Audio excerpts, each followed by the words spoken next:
What's up, guys? Paul Costa here with Achilles Tactical, back on the range with another episode to help you on your shooting journey.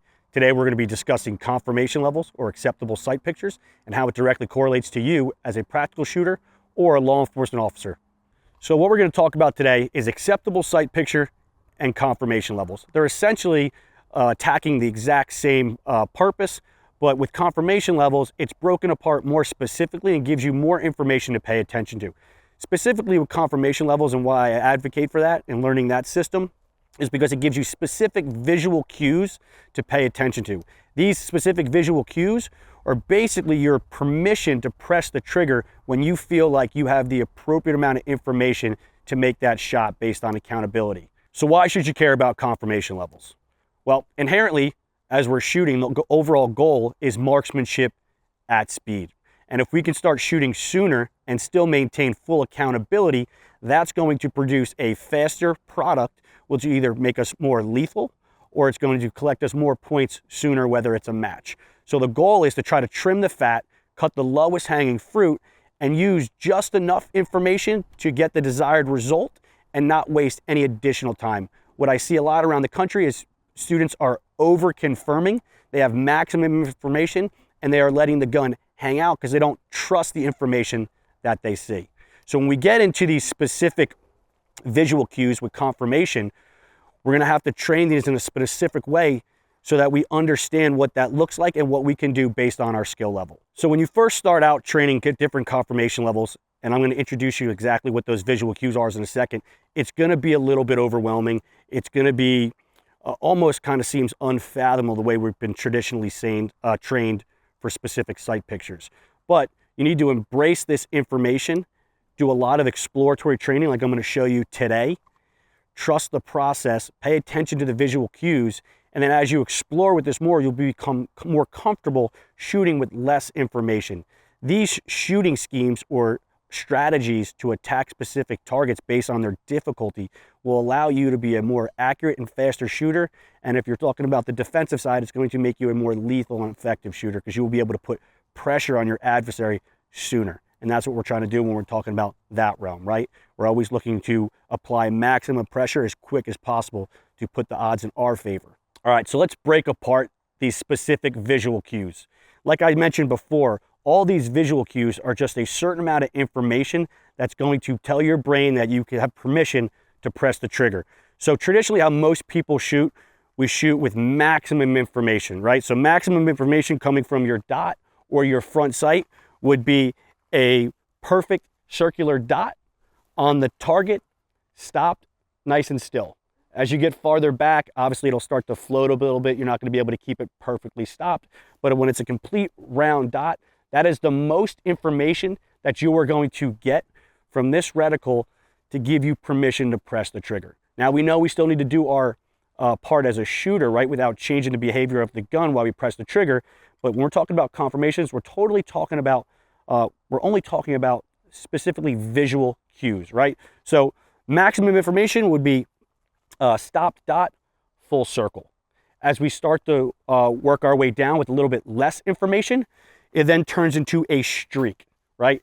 I see a streaking dot. So it's no longer a dot, but it's a long streak coming into my desired hit zone, right? Working down from there, you'll just see a flash of color. So as I'm looking at the target, I'm just gonna see a flash of color from my red dot splash into my hit zone, and that might be enough information based on my skill level and the difficulty of the target for me to guarantee an effective hit. Going further down from there, I refer to as non-traditional sighting methods, and it's not point shooting, but basically it's no signature at all from your red dot or your front sight, but it would be the gun pointed in the A zone there, or the back plate or the optic housing. So no actual reference of your dot or color change, but just me having the outline of the gun is enough for a specific target to be enough information where I can guarantee a hit, right? So when we're looking at confirmation, guys, we are never trying to say that it's okay to not be accurate, right? The goal is always to maintain full accountability and collect max points on that target. But I'm also trying to do that as soon as possible. And sometimes I don't need that much information to get the result that I want, right? So as we're playing with these confirmation levels, in classes, we do this all the time. We'll explore at different yard lines, and at your skill level, I'll force you to introduce these different visual cues and then press the trigger. All right. You will see based on your skill level what is appropriate for at that given point. But just because you find that, hey man, with a streaking dot, I am unable, say at 15 yards, to put an A zone there, doesn't mean you shouldn't work on it. We should always be questing to shoot with the least amount of information, but still maintain 100% accountability. That is how we're going to constantly keep leveling up and increasing our shooting performance. When it transfers over to real life, and we'll probably do another video on this, this is nothing to do with real life. This is training, right? When you fall into an execution mode or a real life application, you will do what is appropriate. But it's important that we understand confirmation levels and how to employ them, because you could find yourself in a situation where you're going to have to employ this gun sooner than later, and we have to have 100% guaranteed result, right? So by understanding these different visual cues and with training and experience of us exploring with these, you will know when you go to employ this weapon, whether it's in defense of your life or others, or if it's just in a match, if you can maintain accountability with that, right? So when we go here, we're just going to talk, I'm just going to shoot some different things here, right? And we'll see what that is. Now, an important thing that we need to understand, that we are not tying physical times to confirmation levels. I know at the higher levels, it's talked about. My personal opinion is I think it's counterproductive, right? When I view confirmation levels and I teach confirmation levels, it's solely visual. By adding times into it, I believe you are not helping the understanding process of the visual cues. You're only potentially confusing it. Therefore, I don't like introducing times as well. So I'm going to use the timer to initiate my draw, right? But I'm not going to actually care about the time. It's solely what I see. There's too many variables. If I have a bad draw stroke, if I don't set my grip right, spreads of targets, all these different things, distance from targets, that could skew those results. And I don't want you thinking about a time. I want you thinking about, what did you visually see? Even an inefficient grip, right, where the gun's kind of moving too much in your hands because you don't have a great grip. You could still have a certain confirmation level, and it would be something where somebody could be at max confirmation because they had an efficient grip. So don't look at it with times. Look at it as solely of what's the visual information that you see when you tell your brain to press the trigger. Before we start, guys, I just want to explain real quick that there are two opportunities that you see in shooting where you will see confirmation level changes, right? This is the only time it's going to present itself. So it's the entering into a target. So that could either be from the draw into a target, or it could be transitioning from another target, right? So entering into a target, you will have a specific confirmation level that you have to apply. So whether that's stop dot, streaking dot, flash of color, or just the reference of the gun in our desired hit zone, right? Those are where you will see that level of information introduced into that target. Also, the second spot that you'll see it is in recoil with multiple shot strings, right? In follow-up shots. So I could start off at high confirmation, such as a stopped dot, and then I could shoot more aggressively and quickly be working in a streaking dot, okay? So those are the two areas that you're gonna see confirmation level changes, and we'll do a couple things here and we'll see what that looks like. So the first one I'm gonna do is just draw the gun. I'm gonna stop the dot, I'm gonna press the round. What you're not gonna see is I'm not going to wait any longer than for the dot to come to a slight flutter or complete stop, and it should be a full circle. Anything more than that is not providing me any more information, and I'm just unnecessarily giving up time for no reason because it makes me feel better, right? I don't care about your feelings, I care about the results. So we'll load up real quick, we'll go hot. I'm gonna draw the gun. I'm just gonna stop the dot. When the dot stops, I will press trigger. All right, so as soon as that gun came out, dot stopped, that gave me permission to press that trigger. All right, now I'll just do a streaking dot, right? So it's going to be more of a line. I'm gonna see a line slashing in. All right, so gun came up, I just saw a streaking dot into my hit zone, which is going to be the A zone for this specific example here.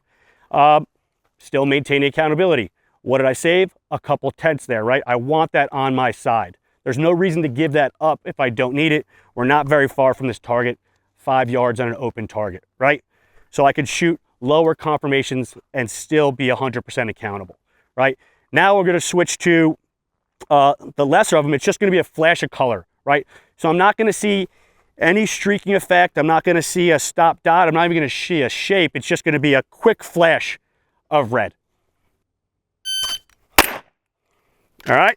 So with that one, all I saw was just literally a quick splash of red in that hit zone, and that gave me permission to press the trigger and guarantee a hit. All right. Like I said, this isn't difficult shooting here. We're 5 yards from the target, right? But it's less about what the shooting here, more about the information and what we're visually seeing. That's what's important. As we decide to layer this and make it more complicated, when we understand how to apply these different conformation level changes, that's where this can get pretty spicy, all right? But this is an intro video. Maybe we'll do a follow-up on how to layer this and make it more complex. All right, so the next one now, I'm just going to push the gun. So as soon as the gun comes up and it comes into my vision, I'm just going to press the trigger, all right? And at 5 yards, it really shouldn't be an issue.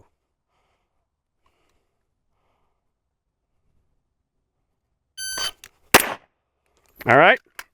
So if we look at this here, you can notice that one round was a little bit low in the A zone, right? That makes pretty much sense because of the information I have the gun.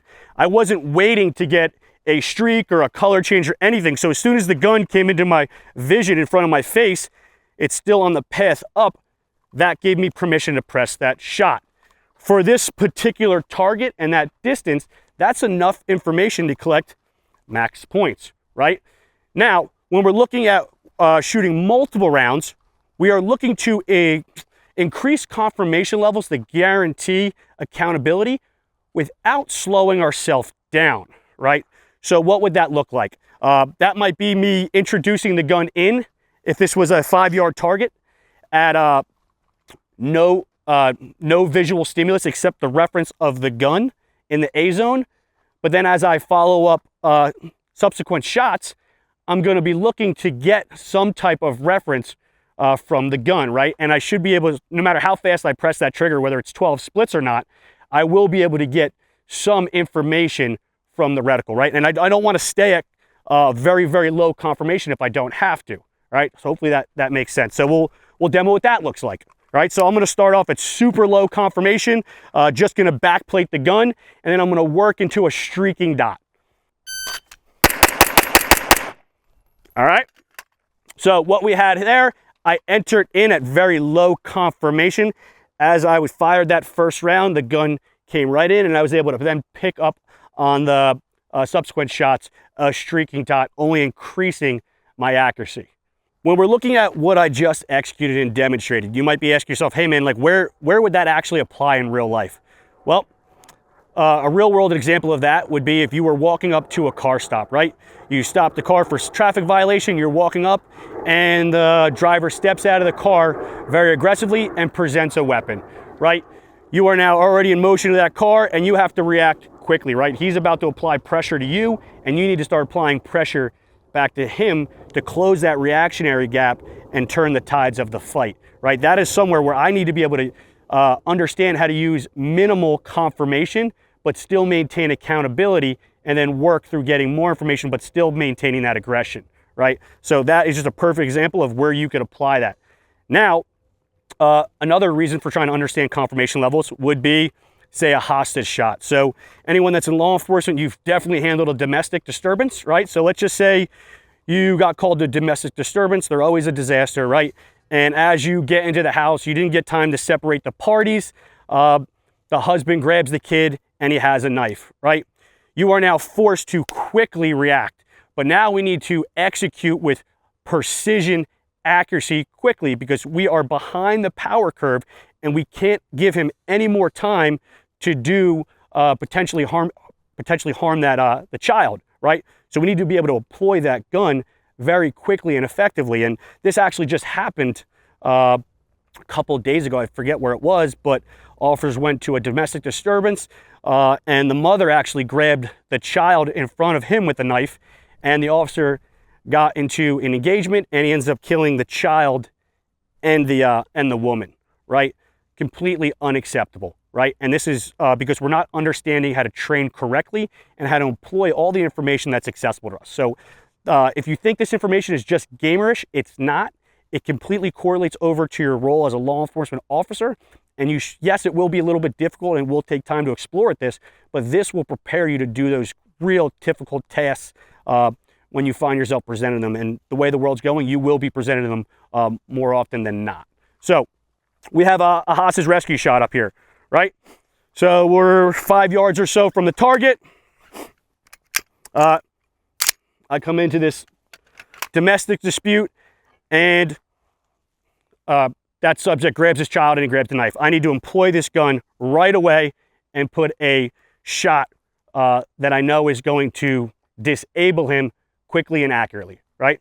So I want to, because I have a hostage right in front of him, I want to have as much information that I can get from the gun, but not give the adversary any additional time that's unnecessary, right?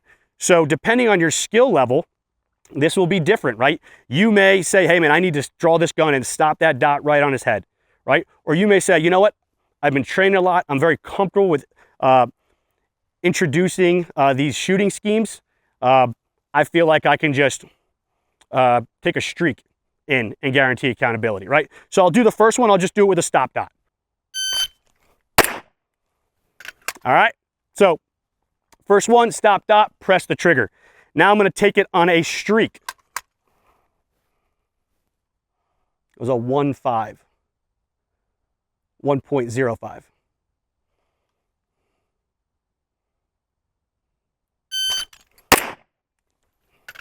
That was a mic. I overshot that one. I'll redo that one. That was a mic at 0.8.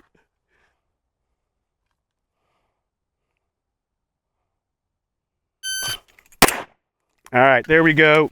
That's a 0.8 again with one round right below the credit card. All right. So let's say we want to make sure, we want to put more rounds in him. We want to make sure he's fully incapacitated, right? So we'll shoot that with 2 rounds, right? So maybe I just want to go confirmation 3, or we didn't talk about confirmation 3, but I want to do stop dot, right? So we'll do that real quick and we'll see what that looks like. All right. So that was a 1-3-3 for 2 in the credit card of the head box, 2 accountable rounds, right? Let's just say I think I got a little more in the tank, or the situation forces me to shoot more aggressive. Like he quickly snatches that kid up and he's actively going to employ that weapon, right? I have no choice but to start putting rounds on him as quick as I can. So now I need to introduce this weapon and I need to shoot with less information, but still maintain accountability, right? So I'm gonna now just take it on a streak and try to put 2 rounds in the head with just 2 streaking sight pictures. All right, and we got 1 on the credit card and 1 on the line of the credit card right there, right?